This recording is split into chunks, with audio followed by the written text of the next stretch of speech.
Latch the windows, lock the doors, and put the kids to bed.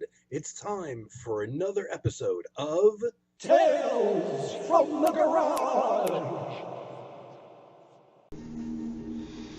I know what you guys are thinking. What the hell is he doing another video already for? You know, the last video I made was only hours ago. Hours. It's now about 3 o'clock in the morning my time, and I can't sleep again. And I've just fallen into a real bad habit of sleeping during the day, and I can't get out of that cycle. And, you know, I guess when I get a job, I'm trying for a day job here, that will force me into that correct cycle again. But it's 3 a.m. I only filmed my last video, I don't know, like 6 hours ago or something. So I'm back. At least I kept that one short. So, you know, part of it, I guess you could say, is boredom, but the other main part is because I'm not leaving the house, I also like to connect to my friends. And, you know, the few friends I have are out there. They're not living in this area. So that's another reason why I do this. And of course, we have things in common. The big one obviously being the music thing. And, I like talking about music. But even more, I like the feedback I get from people, whether the people, have specific albums that I'm showing and have their own history with it or a different take on it, on that album, or even just folks who are not familiar with it, but maybe, familiar with the artist or have heard other things by the artist or, whatever. So I'm always interested in the feedback from people, as well as, and the big thing that I'm really interested in are the stories that, people have with their particular albums, and especially if they're a lot of the same ones that I have, and they have this kind of personal history with them. Back in the day, a big thing to do, certainly before the advent of CD, but even years later, was to make cassette copies of albums. I started doing it on vinyl in the late 70s, making cassette copies, or even, believe it or not, at one time 8-track copies, actually an 8-track recorder. And my first car had an 8-track player in it. All the subsequent cars had cassette players after that until the CD era. Then I had a car with a CD player for years, but the car eventually went kaput. And then a car that I got after that, and I'm going back to the early 2000s, actually, maybe even later, maybe even as late as 2010, 2011. I actually ended up going back to a used car that I bought that had a cassette player in, and once again I found myself, after having a vehicle that had a CD player in, going back and making cassettes again. Thankfully I still have a deck, and I did at that time as well. And it certainly was a lot easier, though, making the cassettes from CDs rather than vinyl. I will say that it was much easier that way. And of course, the whole timing thing, making sure you didn't run out of time before an album ended. And I can remember a big one was Patrick O'Hearn, who recorded his first 2 solo albums for Private Music in around 85, 86. And his first album was really short. It was like 32 minutes or something like that. And it was followed shortly after by his second album. And his second album was like 47 to 50 minutes, something like that. So it wouldn't fit on one side of a 90-minute tape, which was 45 minutes long. So, but it was interesting because I took the first album, which was, like I said, about 32 minutes long, and at the end of that, on side A of the cassette, tagged on one of the tracks from his second solo album, which wouldn't have fit on one side of the tape. And then on the B side of the cassette tape had all the rest of the tracks from the second side of the album. So it ended up working out nicely. But there was this whole process involved to making cassette tapes. Though a lot of the time, the standard albums would run, 40 to 45 minutes maybe. So it was fairly easy to, just stick one side, one album complete on one side of a 90-minute tape, and then another album, because they were all pretty much in that time range. Every once in a while you'd get a double album that ran long or something like that, and then they had 100-minute tapes, which were cool. And for longer albums, you might have an album that Jan Garbarek always kind of made longish albums, or at least a lot of his albums were over the 45, 46-minute period. So I'd have his stuff maybe on like a 100-minute cassette with two of his longer albums, one on each side. And it was always like this. It was always a project, See, nowadays I very rarely take a CD in the car with me. Thankfully, my car CD player plays MP3 discs. So I actually, in my computer, burn MP3 discs with anywhere from 8 to 8.5 hours of music on there. And so, it's not quite the mathematical project it used to be. I only put on complete albums, so if I can't fit another complete album on the MP3 disc, I just leave it a little bit on the short side. Because I'm not going to go anywhere and drive for 8.5 hours anyway, without stopping. And I'll put one of those discs in and it'll last me, because I don't do I do hardly any trips. It literally, if I were to play it from beginning to end, will last me right now months. It used to, even when I was working, I worked, 15, 20 minutes away from here for the first couple years I lived here. And 5 days a week drove back and forth.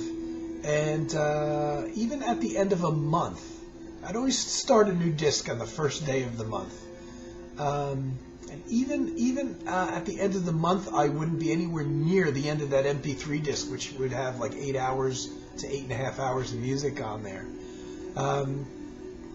So just a funny anecdote. I think hardcore music fans can get nuts about the stuff we play in our car. And I am. There's certain types of music that I would rarely listen to at home that I liked, but was kind of up-tempo for me.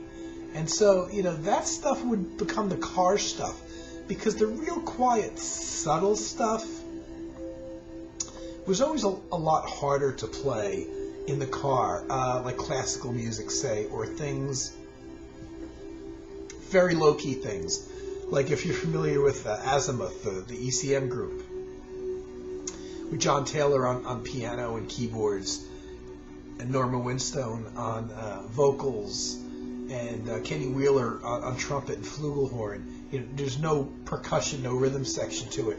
That stuff was always stuff that I only sparingly would take in the car with me, because all the kind of external noise, even with the windows rolled up, my vehicles have always kind of been noisy. I always heard outside noises. And the hum of the vehicle itself doesn't really suit the music as much. Though I know Carm says he does listen to the real subtle stuff in his car still. It works if you're driving at night, certainly, and you're not driving with a lot of traffic around. That's when I might play that kind of stuff. Now, in recent years, my work history was all daytime jobs, so it was always morning rush hour, evening rush hour kind of thing, and not driving really very much in the dark nighttime, or at least not in the dark when it wasn't rush hour, because in wintertime it gets dark very early. So yeah, after 5 o'clock I'd be driving in the dark, but I'd still be in a traffic jam somewhere. But the subtle stuff was always very selective, and always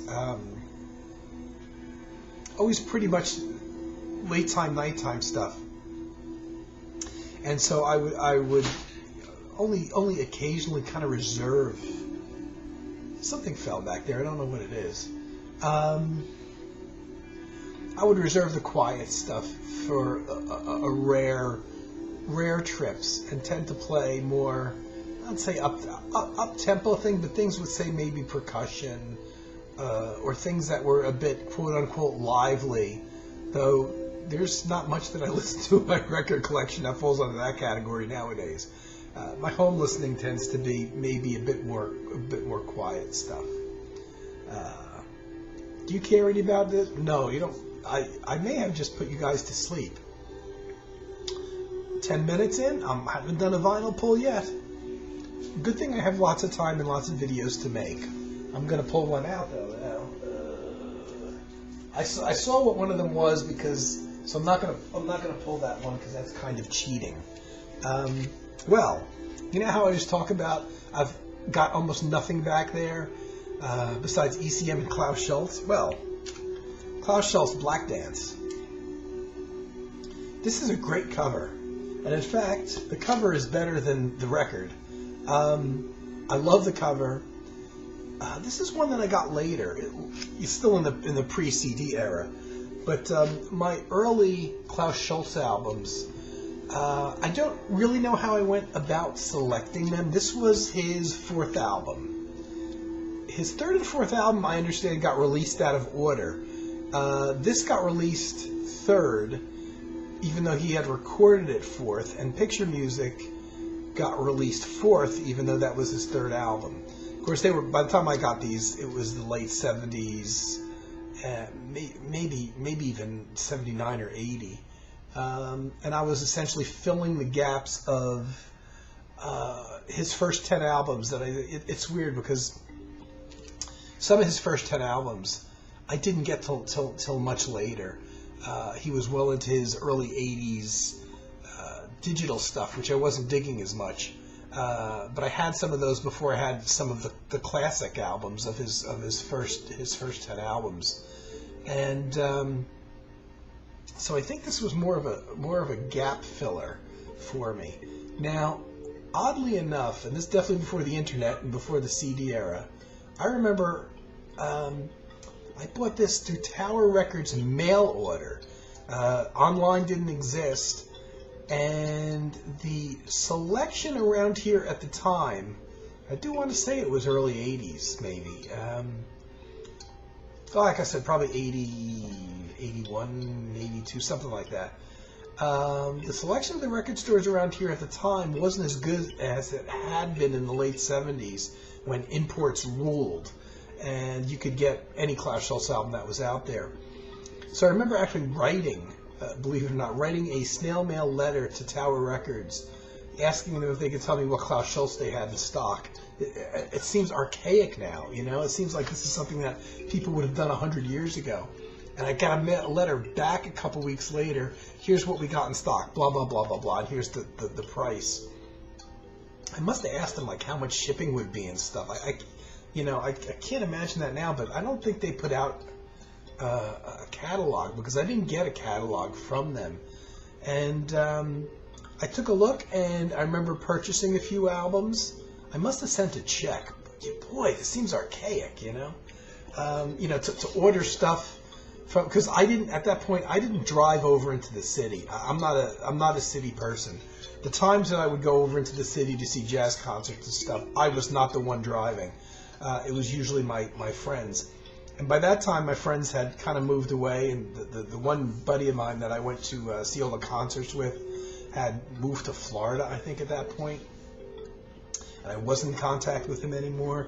So I wasn't going over into the city at all. Otherwise, I would have probably made the trek myself, and we didn't have Tower Records here.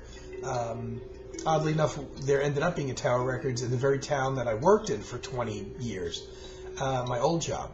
But the Tower Records didn't last long, because the store finally opened up just before online shopping hit.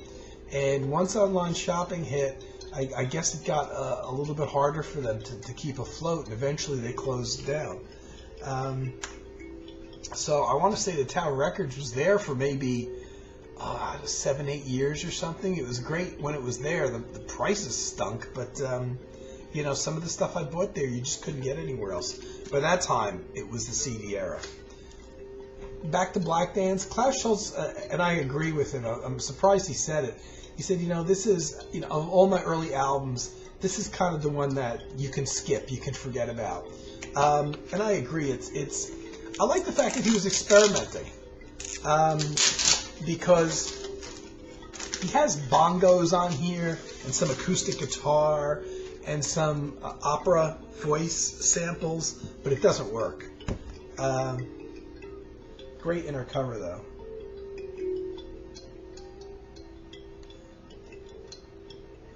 Trying to get the glare off of there.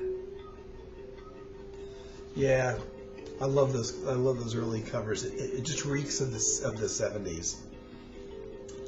So there's a 22.5-minute track on side 2, and 2 tracks on side 1, which is 17 minutes and 50 seconds, and 8 minutes and 30 seconds for the second track.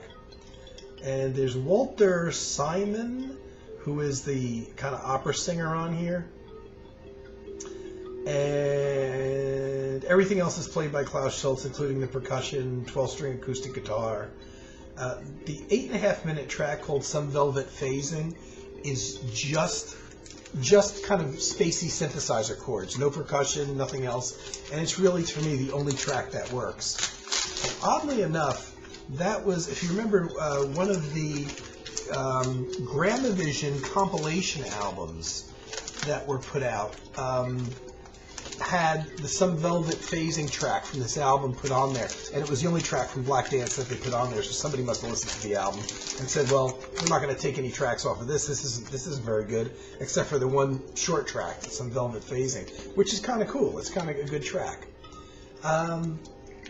But yeah, I remember, I was a little disappointed. I didn't know what to expect when I got it, and I thought it would be, considering the period it was from, another Schulze classic, which it's kind of just more of an interesting oddity for hardcore fans, especially for people that like his first decade, which is really, his most interesting period and probably his best period.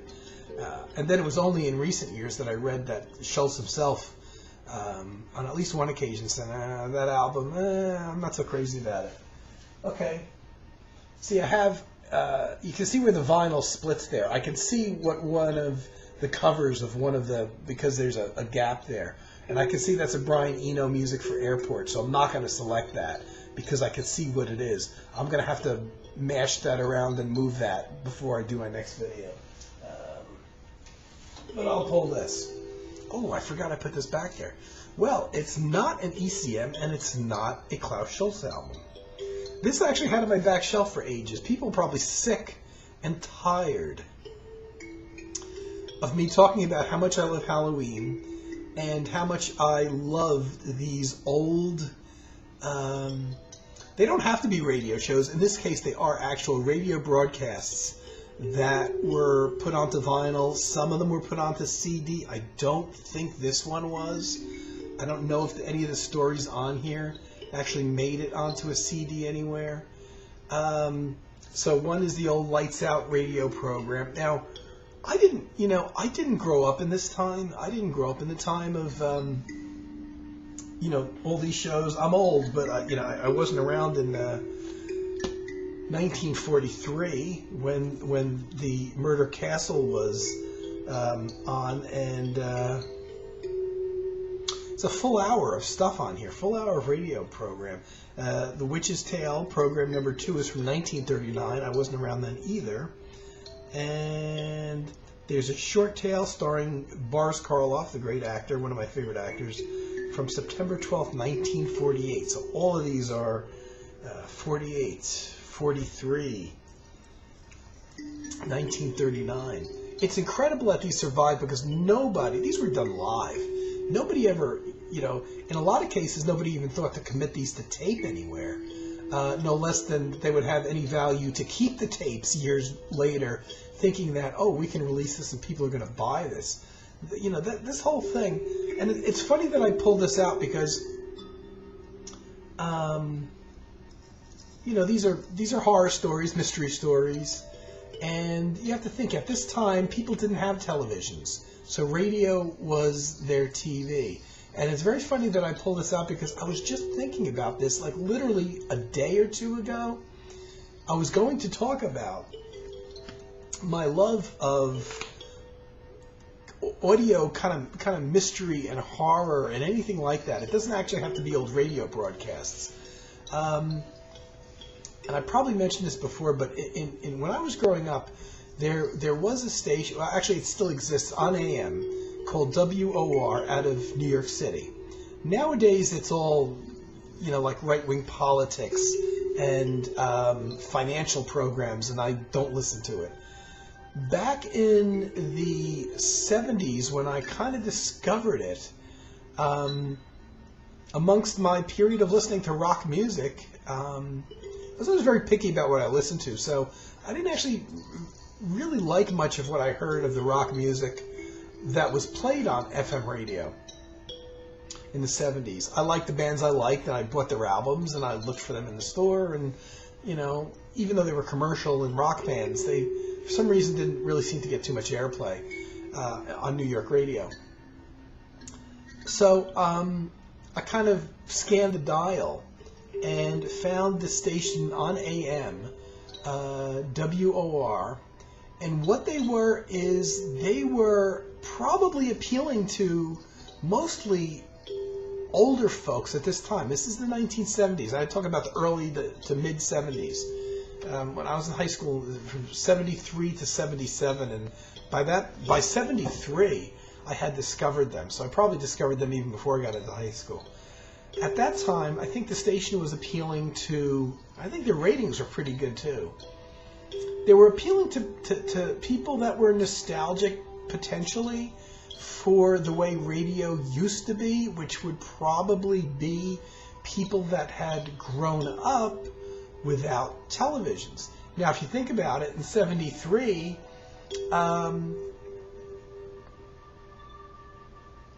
there were people, a lot of young people that hadn't grown up necessarily with TV.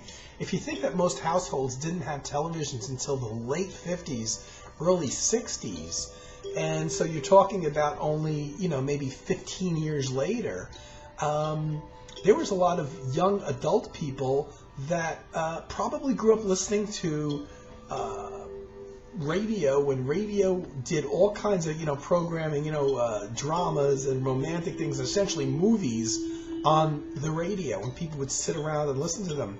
And there were game shows on the radio, and soap operas, and a lot of the same soap operas that came onto TV, and remained on TV until recent years, and comedians and things like that. It wasn't just music, but the stuff they did have was a lot of live music. It was incredible the amount of stuff that they did live on the radio. The thought of putting something on tape was and playing it back later was almost foreign to them until I think probably the early 60s or even later.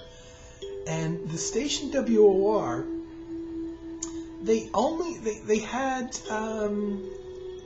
a morning program that was kind of like some news, some traffic and weather.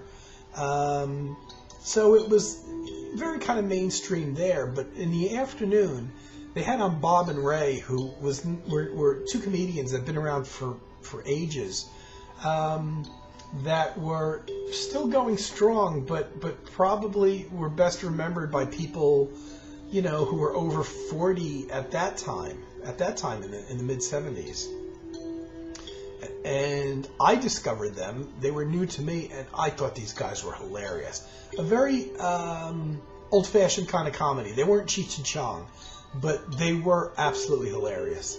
And they did an afternoon show of several hours, Monday through Friday, and they did comedy skits. Now, how they got to write all these comedy skits 5 days a week, Monday through Friday, was beyond me.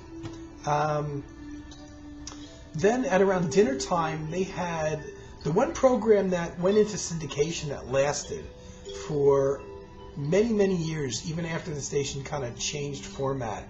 And that was I think it was RKO Mystery Theater.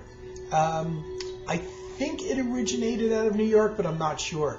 But that was more of a syndicated 1-hour mystery program.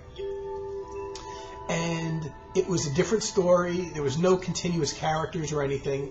At the time, E.G. Marshall, the old actor, was the host of it. Show opened with a creaking door. I love this stuff. And it had this 1-hour mystery, and they were new stories. And most of the actors they used, they tended to be slightly older actors, but they were people that, if you were watching television in the 70s, you knew who they were. Like the guy who played the father on Happy Days, and people like that.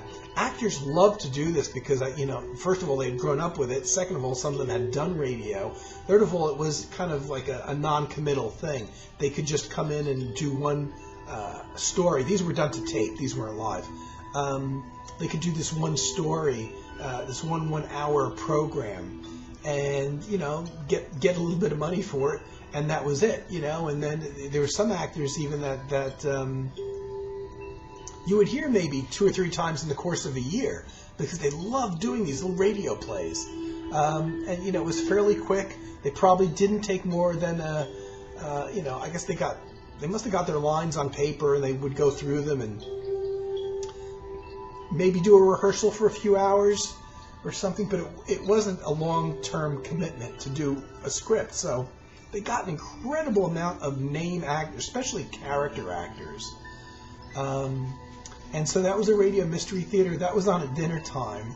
If you know who Gene Shepard is, the humorist who had television shows, is probably best known now for the Christmas Story movie that came out in the early 80s. He wrote that. That's his type of humor. He narrated it also. He came on every night for about an hour, I want to say. Maybe it was longer. And he told he's a humorist. He told the most fantastic tales.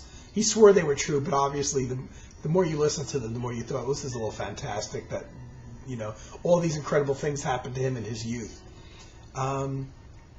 It was an incredible radio station, intentionally set up to mimic the way radio had been.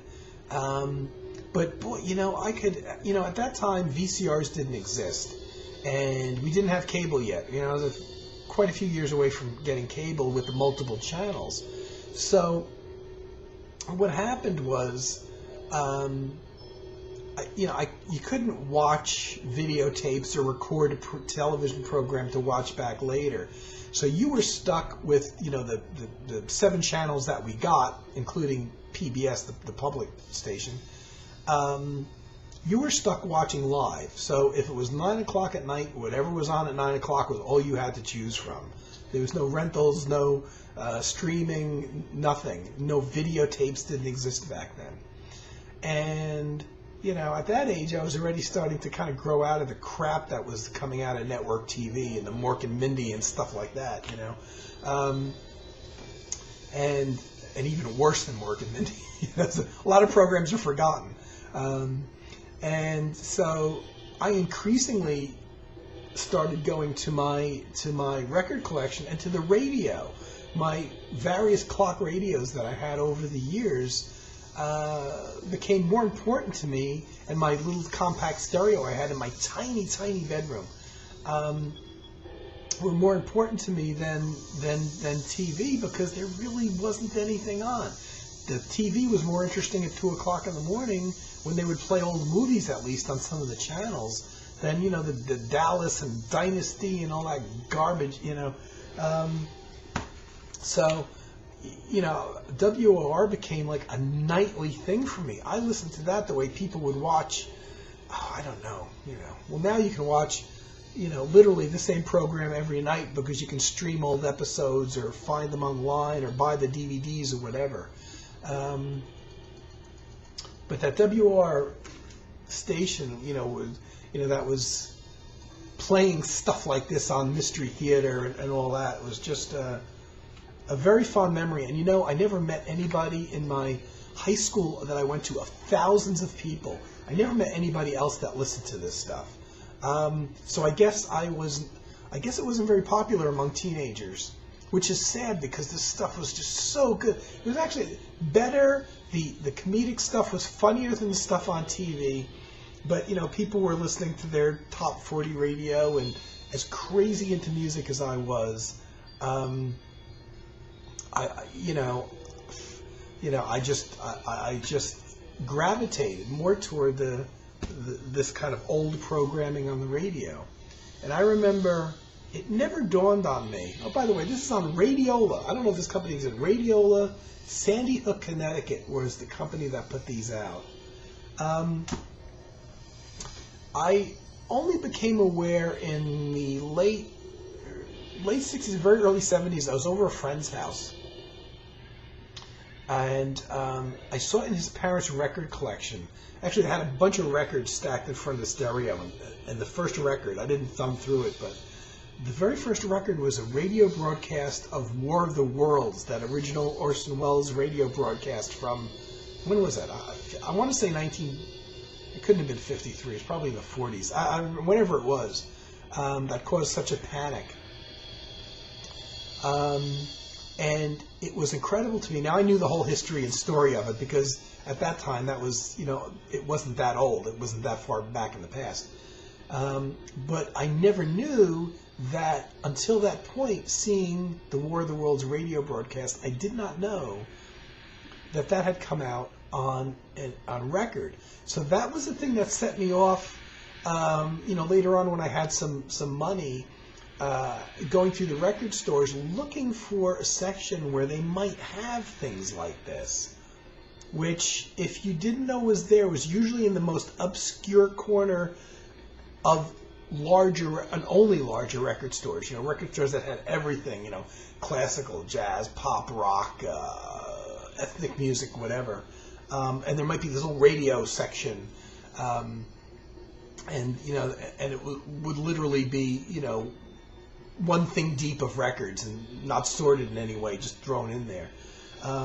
But there was seeing that radio broadcast of War of the Worlds that made me realize that, hey, maybe there's more out there. And so I started seeking those out. So I know I'm running long. I'm going to pick another vinyl anyway. And if it's one I have to talk at great length, it's not. Okay. In keeping with the theme of ECM, later that evening, Eberhard Weber. Another cover by his wife. By the time this came out, I want to say this was recorded in March 1982. Probably came out very late 82, very early 83. Remember buying this as a new release. By that time, I was full-fledged into ECM and Eberhard Weber. Interesting band, and not a group so much that a collection of musicians that he didn't record with these specific guys as a group again. It's got Paul McCandless from Oregon on soprano sax and bass clarinet, oboe, English horn. Bill Frisell on guitar. Now, Eberhard Weber gave Bill Frisell his first professional recording gig in 1979 when Bill Frisell played on Fluid Russell, one of my favorite albums by Eberhard Weber. So Bill Frisell's back again. And of course, Eberhard Weber and Bill Frisell played in Jan Garbark's group as well. I had just pulled out one of the Jan Garbark albums that they played together on. Lyle Mays on piano, no synthesizers, just piano. Of course, from Pat Metheny group, which he was doing at the time. Incredible that Lyle Mays even had the time to make this recording and actually do like a promotional tour with them as well. And Eberhard Weber on bass, of course. And the late, great Mike DePasqua on drums. I'm always sad whenever I see him come up on records because I was particularly, upset when I learned of his passing. And, partially because he was a musician I respected and loved, but he's one of the few guys, from this ECM stable that I ever got to actually speak to and have a conversation with. So, it really kind of hits home a bit more, I guess, when they pass away.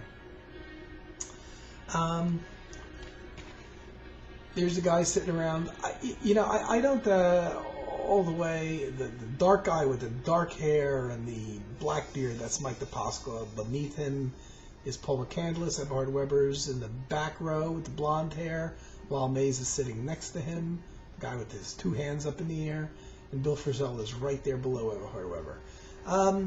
I put this in the B category. To me, Eberhard, and most people don't agree. Most people cite this as being one of his greatest albums. I find there's a lot of jamming, a lot of improvisation on it.